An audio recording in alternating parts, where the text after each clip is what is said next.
Hai semuanya, balik lagi bareng aku di cerita misteri yang kali ini datang dari jantung kota Makassar. Mungkin kalian udah sering lewat flyover Urip Sumoharjo tanpa tahu. Ternyata ada kisah kelam yang selama ini disembunyikan di balik gemerlap lampu jalan. Katanya, setiap tengah malam ada sosok pejalan kaki yang masih menyeberang di sana. Meski sebenarnya dia sudah nggak ada di dunia ini. Malam ini, aku bakal ajak kalian menyelami cerita nyata yang pernah bikin geger warga sekitar. Sebuah kisah tentang rasa bersalah, penebusan, dan arwah yang belum bisa pulang. Sampai seseorang akhirnya berani menghadapinya. Jadi, siapin posisi paling nyaman kalian, matiin lampu, dan pastikan gak nonton sendirian. Karena cerita ini berasal dari tempat yang nyata. Aku masih ingat betul malam ketika semuanya dimulai. Angin malam Makassar berhembus kencang, membawa aroma laut yang samar-samar bercampur dengan bau aspal basah. Lampu-lampu jalan di sepanjang flyover tampak redup, seolah lelah menahan pandangan setiap pengendara yang melintas. Aku berhenti di tepi jalan, menatap ke arah struktur beton raksasa itu. Ini dia tempatnya, gumamku pelan, menyalakan kamera di tanganku. Seorang teman dari komunitas penelusur urban legend sempat memperingatkanku. Kalau kau ke sana sendiri, jangan menatap ke arah jembatan terlalu lama. Katanya, arwahnya akan tahu kau sedang memperhatikannya. Aku hanya tertawa waktu itu, menganggapnya sekadar cerita warga. Tapi malam ini, langkahku berat. Ada sesuatu di udara yang membuat dada terasa sesak. Permisi, ada orang? Suaraku menggema di bawah jembatan. Hanya suara mesin motor jauh di atas sana yang menjawab. Aku menyorotkan senter ke sekitar, dan sinarnya menangkap sesuatu. Sepasang sandal jepit basah, tertinggal di pinggir trotoar. Masih baru, tapi satu talinya robek, seolah seseorang berlari tergesa-gesa meninggalkannya. Aku menyalakan perekam suara. Catatan pertama, 22.47 malam. Lokasi flyover, Urip Sumoharjo, Makassar. Ada laporan tentang penampakan pejalan kaki yang muncul setiap malam Jumat. Beberapa warga bilang sosok itu berjalan sendirian di tengah jembatan, lalu menghilang begitu saja. Langit tiba-tiba bergemuruh. Angin berputar cepat di sekitarku. Kau yakin mau terus naik? Tanya suara laki-laki dari belakang. Aku menoleh. Seorang tukang parkir tua berdiri di bawah pohon beringin kecil. Wajahnya tampak waspada. Anak-anak sering main ke atas sana, tapi tak pernah berani lewat tengah jembatan. Ujarnya pelan. Di situ biasanya muncul dia. Dia, maksudnya siapa? Tanyaku. Perempuan muda, rambutnya panjang, pakai baju putih lusuh. Kadang, dia cuma berdiri diam. Kadang, ia berhenti, menelan ludah. Kadang, dia melambaikan tangan minta tumpangan. Tapi waktu kau dekati, cuma udara. Aku terdiam. Di antara suara lalu lintas malam dan langkah-langkahku sendiri, aku merasa seperti sedang disaksikan. Dari arah atas jembatan, samar-samar terdengar suara langkah kaki lain. Perlahan, teratur, seperti seseorang berjalan tanpa alas kaki di atas beton. Aku mendongak. Tak ada siapa-siapa, tapi suara itu masih ada, mendekat. Halo? Suaraku gemetar, mencoba tetap tenang. Tidak ada jawaban, hanya deru mobil yang lewat cepat di atas kepala. Senterku bergetar di tangan, dan untuk sesaat, aku melihat bayangan perempuan melintas di ujung jembatan. Aku berlari ke arah itu. Nafasku memburu. Tunggu, siapa kau? Tapi saat sampai di tengah, aku hanya menemukan kabut tipis dan hawa dingin yang menggigit. Di bawah kakiku, ada noda air yang aneh. Seperti bekas tapak kaki, tapi bentuknya samar dan terus memudar. Tiba-tiba ponselku bergetar. Pesan masuk dari grup penelusur. Lebih besar dari tanda petik. Jangan berdiri di tengah jembatan. Tahun lalu, Ada perempuan tertabrak di situ. Dia belum ditemukan sampai sekarang. Aku terpaku. Di belakangku, suara langkah itu muncul lagi. Lebih dekat. Kali ini bukan hanya langkah, tapi bisikan pelan di telingaku. Kau juga cari aku? Lampu senterku padam. Saat senterku mati, dunia terasa berhenti. Gelap menelan seluruh pandangan, hanya suara angin dan deru kendaraan dari kejauhan yang terdengar samar. Aku menepuk-nepuk senter, berharap cahayanya kembali. Ayo, jangan sekarang, bisikku, berusaha tetap tenang. Tapi di sela suara angin, aku mendengar langkah itu lagi, semakin dekat, seolah seseorang berjalan mengitariku. Aku menahan napas. Siapa di sana? Suaraku pecah, menggema di sepanjang beton jembatan. Tak ada jawaban, hanya suara gesekan kain yang menari bersama angin. Dan tiba-tiba, dari kabut tipis di depan, muncul siluet samar seorang perempuan. Ia berdiri diam, rambutnya menutupi wajah, pakaiannya putih kusam, basah seperti habis kehujanan. Langkahku mundur pelan. Kau butuh bantuan? Tanyaku, setengah berharap itu hanya orang yang tersesat. Tapi perempuan itu tak bergerak. Ia hanya menunduk, lalu perlahan menoleh ke arahku. Tidak sepenuhnya, hanya cukup untuk memperlihatkan setengah wajah yang pucat dengan mata hitam pekat seolah tak punya batas. Dan dari kejauhan terdengar suara klakson mobil melengking panjang. Aku menutup wajah dan dalam sekejap sosok itu lenyap. Hanya kabut dan hawa dingin yang tersisa. Jantungku berpacu. Aku berlari menuruni tangga flyover, menembus gelap menuju tempat tukang parkir tadi. Tapi anehnya, tak ada siapapun di sana. Gerobak kecilnya masih terparkir, rokoknya masih mengepul di asbak, tapi orangnya hilang. Pak, panggilku, tapi jawaban yang datang hanya suara serangga malam. Aku memutuskan untuk keluar dari area itu dan menepi di warung kecil tak jauh dari situ. Seorang ibu paruh baya sedang merapikan dagangan, menatapku heran. Kau pucat sekali, nak. Baru dari atas, aku mengangguk, lalu duduk di bangku kayu. Aku lihat sesuatu, Bu. Perempuan. Di tengah jembatan. Ia terdiam cukup lama sebelum menjawab. Sudah banyak yang lihat, tapi cuman yang berani mengaku yang bisa pulang dengan selamat. Aku menatapnya, menunggu penjelasan. Flyover itu dibangun di atas bekas jalan lama. Lanjutnya, sebelum ada jembatan, di situ pernah terjadi kecelakaan besar. Seorang perempuan muda ditabrak saat menyeberang malam-malam. Tubuhnya tak pernah ditemukan. Aku menelan ludah. Tak ditemukan? Maksud ibu, jasadnya hilang. Iya, jawabnya lirih. Air dari selokan besar di bawah flyover menyeretnya ke arah kanal. Tapi waktu tim penyelamat datang, tubuhnya lenyap. Beberapa warga bilang mereka masih dengar suara langkahnya tiap malam Jumat. Seperti mencari jalan pulang. Aku memandangi warung itu, dindingnya penuh poster berita lama. Dan di salah satunya aku melihat potongan koran berjudul Gadis Hilang. Setelah ditabrak di flyover Urip. Foto hitam putih menunjukkan wajah seorang perempuan berambut panjang. Samar. Tapi aku yakin wajahnya mirip dengan sosok yang kulihat di atas sana. Tiba-tiba ponselku kembali bergetar. Pesan baru dari salah satu anggota komunitas penelusur Raka. Jangan ke flyover sendirian. Aku baru dapat info. Korban itu bukan cuma tertabrak, tapi melompat setelah kecelakaan. Katanya, dia masih mencari seseorang. Aku membalas cepat. Mencari siapa? Tapi sebelum pesan terkirim, layar ponselku mati mendadak. Listrik di seluruh warung berkedip. Ibu warung menatap keluar. Wajahnya pucat. Kau dengar itu? Katanya pelan. Dari kejauhan, samar-samar terdengar suara langkah kaki di atas jembatan.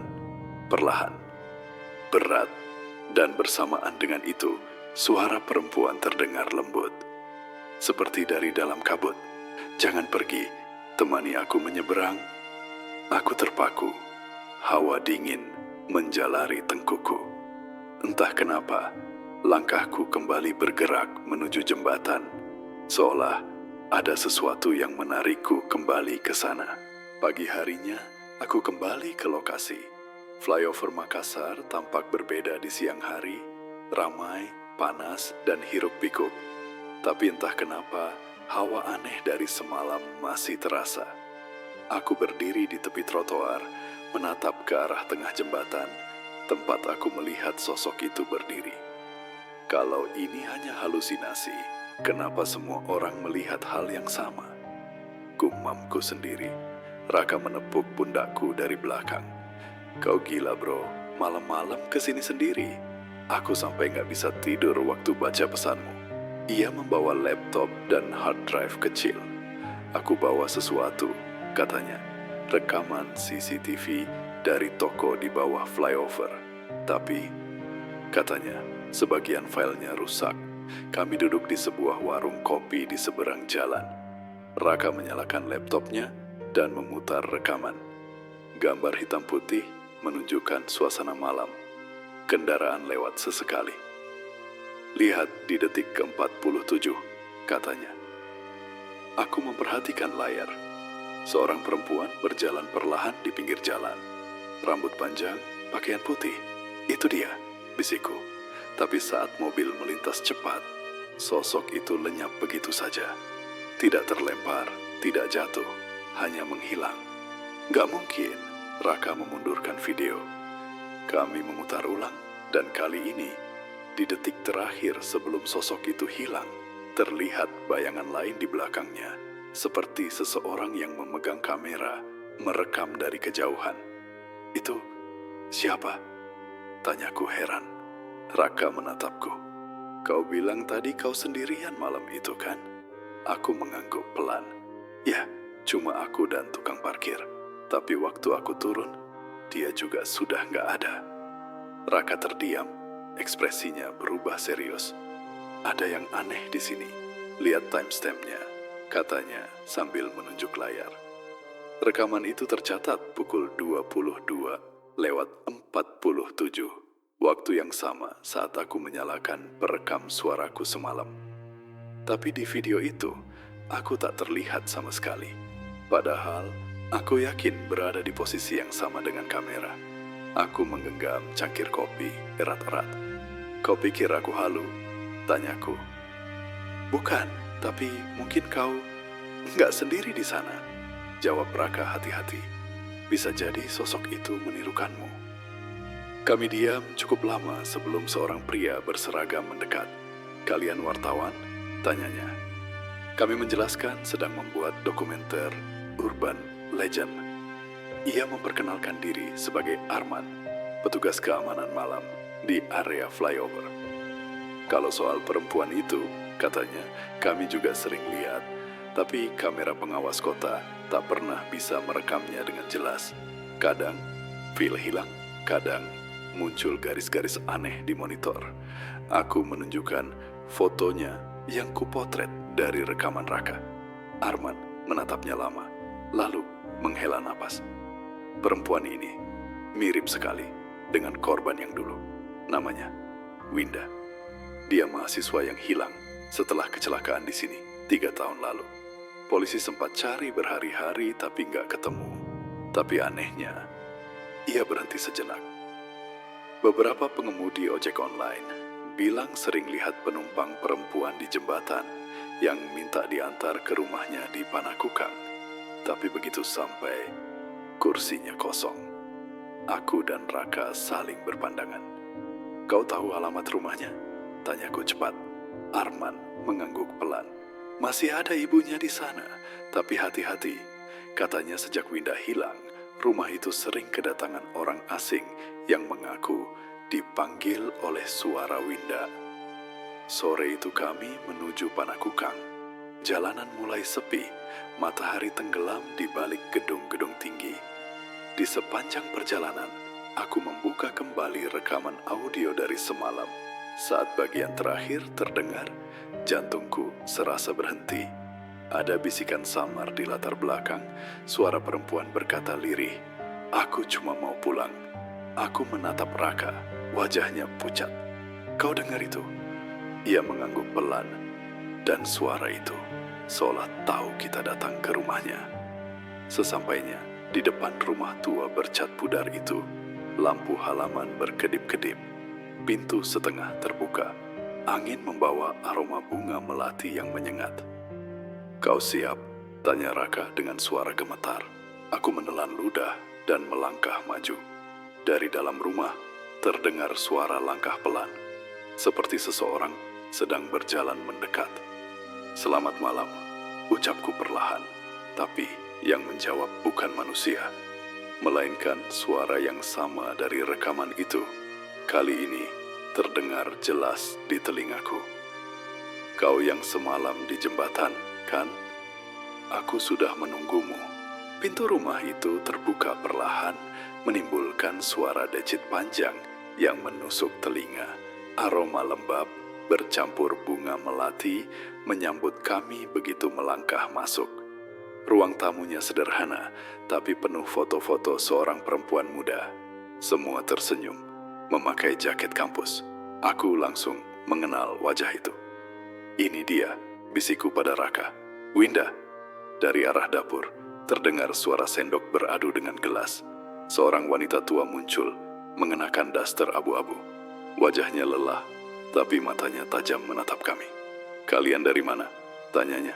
Suaranya serak, tapi tegas. Aku memperkenalkan diri sebagai pembuat dokumenter yang menelusuri kisah tentang flyover Urip Sumoharjo. Wajahnya berubah tegang sesaat, lalu ia menghela napas panjang. "Kalian juga mencarinya, ya?" Kami duduk di ruang tamu. Raka membuka laptop, menampilkan cuplikan rekaman CCTV. Wanita itu, Bu Ratna, menatap layar tanpa berkedip. "Itu anak saya," katanya akhirnya. Suaranya bergetar. Dia memang sering jalan kaki malam-malam kalau pulang kuliah. Malam itu, dia sempat menelepon saya. Katanya, ada yang mengikutinya dari belakang. Setelah itu, hilang. Aku merasakan bulu kudukku berdiri. "Ada yang mengikuti?" "Siapa, Bu?" tanyaku hati-hati. "Dia tak sempat bilang," jawabnya lirih. Tapi sejak malam itu, saya sering dengar langkah kaki di depan rumah ini. Kadang suara pintu kamar terbuka sendiri, seperti dia baru pulang. Kami saling pandang. Raka kemudian bertanya, "Boleh kami lihat kamarnya, Bu?" Wanita itu ragu sesaat, lalu berdiri pelan. Tapi jangan lama-lama. Dia tidak suka ada orang lain di sana. Kami menelusuri koridor sempit menuju kamar paling ujung. Pintu kamar Winda masih ditempeli stiker kampus. Saat aku memutarnya, udara dingin langsung keluar dari dalam ruangan. Bau melati semakin kuat. Kamarnya rapi, seolah pemiliknya baru pergi sebentar. Di atas meja belajar ada buku catatan, sebagian halaman sobek. Di dinding tergantung kalender tahun 2022, tanggal 14 April dilingkari tinta merah. "Tanggal kecelakaan," gumam Bu Ratna dari belakang. Raka membuka laptopnya lagi. "Aku coba rekam suara di sini. Kalau memang ada energi residual, mungkin bisa terdengar sesuatu." Ia menyalakan mikrofon perekam. Suasana mendadak sunyi, lalu terdengar bunyi samar, ketukan. 1, 2, 3 kali. Kami saling menatap. "Itu dari lemari," kataku pelan. Aku mendekat, menaruh tangan di gagang lemari. "Winda," bisikku. Ketukan berhenti, digantikan suara halus seperti napas di balik pintu. Perlahan aku membuka lemari dan selembar kertas jatuh ke lantai. Di atasnya ada tulisan tangan terburu-buru. Lebih besar, aku tahu siapa yang menabrakku. Darahku serasa berhenti mengalir. "Bu, apa ini tulisan Winda?" tanyaku. Wanita tua itu menatap kertas itu lama, lalu menangis. "Iya, itu tulisannya. Tapi, tulisan itu tidak ada waktu terakhir saya bereskan kamarnya." Raka menyalakan ponselnya untuk memotret, tapi tiba-tiba lampu kamar berkedip. Layar ponselnya gelap, lalu menampilkan gambar, bukan kamera hidup, tapi wajah perempuan dengan rambut basah menatap lurus ke arah kami. "Raka!" teriakku. Ia menjatuhkan ponselnya. Dari speaker laptop, terdengar suara perempuan berbisik. Dia belum minta maaf. Bu Ratna langsung memeluk foto anaknya di meja. Dia masih marah, dia tidak tenang. Isaknya. Aku berusaha menenangkan, tapi entah kenapa udara di ruangan berubah dingin sekali. Tirai bergerak sendiri dan cermin di dinding berembun, membentuk tulisan samar. Flyover, 14 April, jam 23.12. Aku menatap Raka. "Kita harus kembali ke sana malam ini," kataku pelan. Ia menatapku dengan ragu. "Kau gila? Setelah semua ini?" Tulisan itu pesan. Mungkin dia ingin menunjukkan sesuatu, Bu. Ratna memegang tanganku dengan erat. "Kalau kalian kembali ke sana, tolong sampaikan, Ibu maafkan dia. Dan Ibu ingin dia tenang." Aku mengangguk, meski suara di kepalaku berbisik keras. Perjalanan malam ini tidak akan mudah. Saat kami keluar dari rumah, aroma melati masih mengikuti sampai keluar pagar. Angin malam berhembus pelan, membawa suara samar dari arah flyover. Suara langkah kaki berjalan menjauh. "Kau janji akan datang lagi, kan?" Kami tiba di flyover sekitar pukul 20.40. Langit Makassar malam itu mendung pekat, tapi udara terasa berat dan sunyi. Raka menghentikan mobil di sisi jalan, tepat di bawah jembatan. "Masih mau naik?" tanyanya. Aku mengangguk pelan. Dia menyebut jam 23.12. Kalau itu waktu kematiannya, mungkin malam ini dia akan muncul lagi. Kami membawa kamera, inframerah, dan perekam suara. Lampu jalan berkedip-kedip, seolah ikut gelisah. Setiap langkah kami di atas beton terdengar menggema panjang. Tidak banyak kendaraan lewat. Aneh untuk malam Jumat. Seakan semua orang menghindari tempat ini. Raka membuka kamera. "Rekaman dimulai," katanya lirih. 14 April, tepat 3 tahun sejak kecelakaan Winda. Aku menatap ke tengah jembatan. "Disinilah aku melihatnya pertama kali," kataku pelan. Hembusan angin terasa dingin menusuk, dan tepat saat jam di ponsel menunjukkan pukul 23.12, semua suara menghilang. Tidak ada deru mobil, tidak ada angin, hanya kesunyian yang tebal. Lalu, dari kejauhan, langkah kaki terdengar pelan, satu persatu, mendekat. Raka menyorotkan kamera, tapi layar menampilkan bayangan gelap yang kabur. "Ada seseorang," bisiknya. Aku menatap ke arah itu. Dan benar, sosok perempuan berjalan perlahan di tengah jembatan. Rambut panjang, baju putih basah, langkahnya goyah. Aku memanggil, "Winda?" Tapi sosok itu tak menjawab. Ia berhenti, menunduk, lalu mengangkat tangan, seolah meminta tolong. "Kau mau kami bantu?" Suaraku gemetar. Angin tiba-tiba berhembus kencang, membawa aroma melati yang kuat sekali. Raka menahan napas. "Kamera ngelag, filenya error," katanya panik. Tiba-tiba di bawah flyover, terdengar suara benturan keras, seperti logam menabrak sesuatu. Aku menoleh spontan, tapi tak ada apapun di sana. Saat aku kembali menatap ke depan, sosok itu sudah berdiri lebih dekat, hanya beberapa meter dariku. Matanya kosong, kulitnya pucat keabu-abuan. Ia membuka mulutnya perlahan, dan suara gemetar keluar. Dia menabrak, lalu pergi. Aku berusaha menahan rasa takut. "Siapa yang menabrakmu, Winda?" tanyaku pelan. Tapi sebelum ia menjawab, bayangan lain muncul di belakangnya. Seorang pria muda, mengenakan jaket hitam dan helm. Wajahnya tertutup. Winda menatapnya dengan mata penuh amarah. "Kau ingat aku?" bisiknya.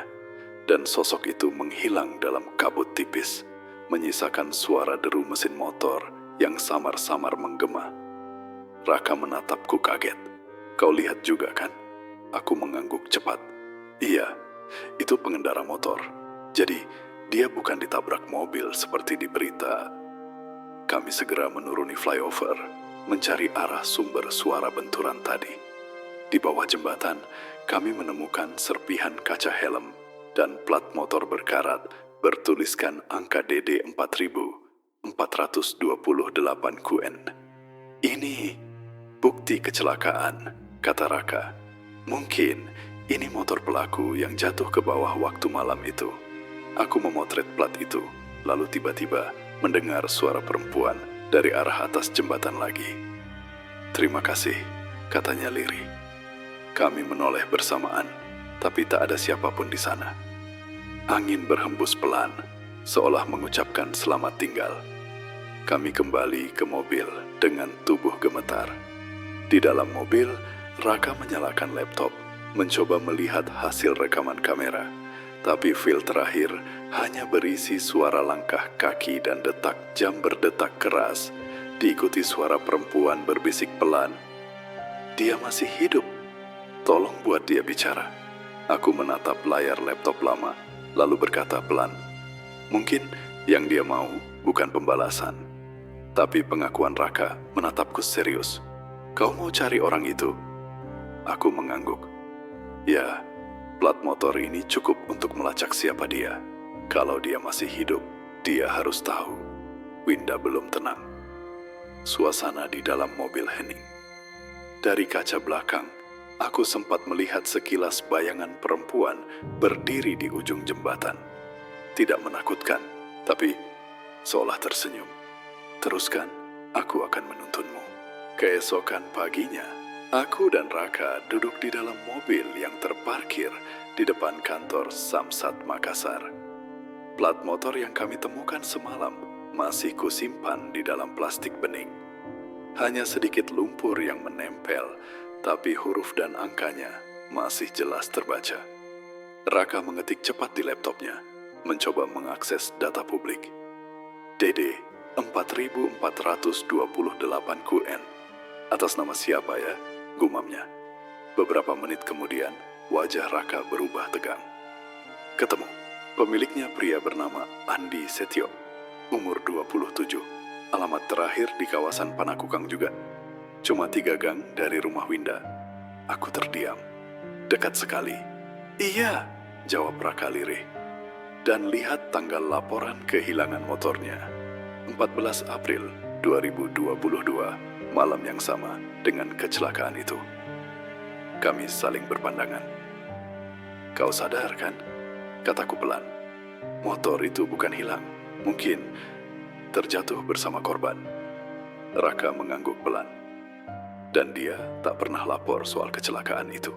Hanya lapor kehilangan motor. Kami memutuskan untuk mendatangi alamat itu. Rumah kecil di ujung gang, cat dindingnya mulai pudar. Seorang pria muda keluar membuka pintu. Wajahnya tampak pucat dan lelah. Ada yang bisa saya bantu? Tanyanya. Aku memperkenalkan diri dan menjelaskan sedang membuat dokumenter tentang kecelakaan di flyover. Wajahnya seketika berubah. Tangannya gemetar memegang gagang pintu. Kalian, siapa yang bilang tentang itu? Kami menemukan sesuatu, kataku pelan. Aku mengeluarkan plastik berisi plat motor dan menaruhnya di meja kecil di depan rumah. Matanya langsung membesar. Itu motorku, katanya dengan suara serak. Dari mana kalian dapat ini? Raka menatapku, lalu berkata jujur.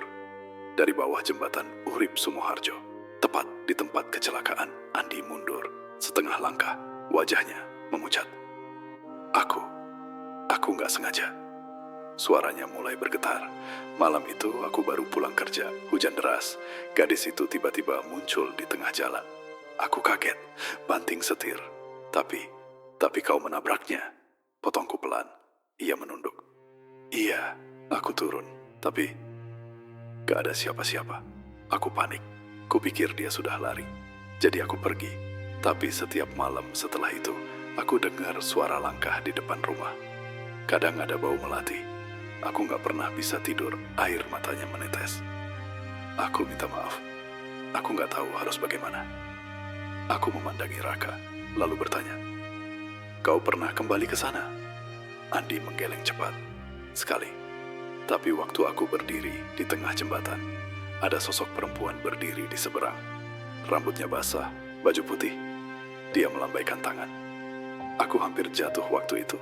Raka menatap laptopnya, memutar potongan rekaman CCTV yang menunjukkan sosok Winda berjalan di jembatan. "Lihat ini," katanya. Andi terpaku. "Itu, dia," bisiknya. Aku masih bisa dengar suaranya kadang-kadang. Dia bilang, "Aku cuman mau pulang." Aku menarik napas dalam. Mungkin dia belum bisa pergi karena belum ada yang mengakui apa yang terjadi. Andi menutup wajahnya. "Kau pikir kalau aku ke sana lagi, dia akan memaafkan aku?" "Bukan soal maaf," jawabku. "Ini soal kebenaran. Winda ingin orang tahu apa yang sebenarnya terjadi." Tiba-tiba lampu rumah berkedip. Angin dingin berhembus dari arah pintu yang terbuka sedikit. Bau melati menyeruak kuat sekali. Raka mematikan kipas angin, tapi bau itu malah semakin pekat. Dari arah lorong rumah, terdengar suara langkah pelan. 1, 2, 3. Kami bertiga terpaku. "Winda?" bisikku. Tidak ada jawaban, tapi suara langkah itu berhenti tepat di depan kami. Andi memejamkan mata, meneteskan air mata. "Aku minta maaf. Aku pengecut. Aku yang menabrakmu malam itu. Aku takut. Aku salah." Dan saat kata-kata itu keluar, tiba-tiba udara di ruangan berubah hangat. Aroma melati perlahan memudar. Di cermin kecil dekat pintu, samar terlihat bayangan perempuan tersenyum. Tenang, bukan menyeramkan. Raka memegang bahuku. "Kau lihat itu?" Aku mengangguk pelan. Ya, dia mendengar Andi duduk lemas di kursi.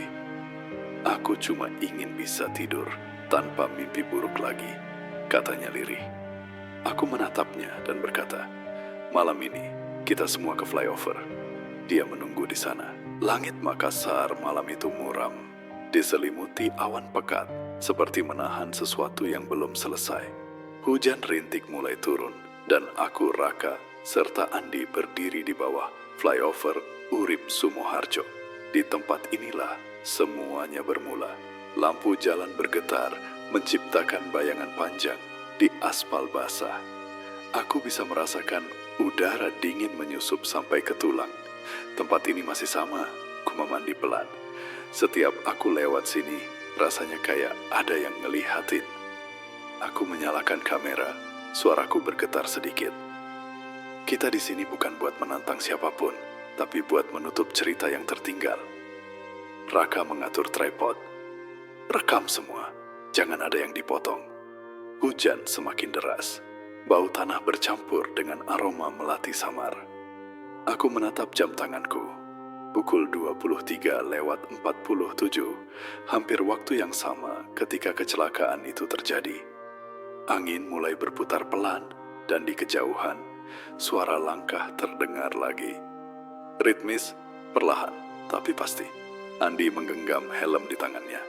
"Aku bawa ini," katanya lirih. Helm yang dia pakai malam itu. Aku nggak tahu kenapa masih kusimpan. Tiba-tiba suara langkah berhenti. Dari arah tengah jembatan, samar terlihat sosok perempuan. Gaunnya putih, basah kuyup, rambut panjang, menutupi wajahnya. Dia berjalan perlahan, menatap ke arah kami. Raka berbisik, "Kau lihat itu?" Aku mengangguk tanpa bersuara. "Itu dia." Andi melangkah maju, tapi lututnya gemetar. "Winda, maafkan aku," katanya parau. "Aku nggak sengaja. Aku takut, aku salah, tapi aku nggak lari karena nggak peduli. Aku cuma takut kehilangan segalanya." Sosok itu berhenti, lalu mendongak sedikit. Dari balik rambutnya, tampak mata hitam kosong, tapi bukan menakutkan. Lebih seperti mata seseorang yang sudah terlalu lama menunggu. Ia mengangkat tangannya perlahan, menunjuk ke arah Andi, lalu ke tanah di dekat kakinya. Raka menyorotkan senter. Di sana, ada tanda ban samar di aspal, seperti bekas pengereman yang tak pernah hilang.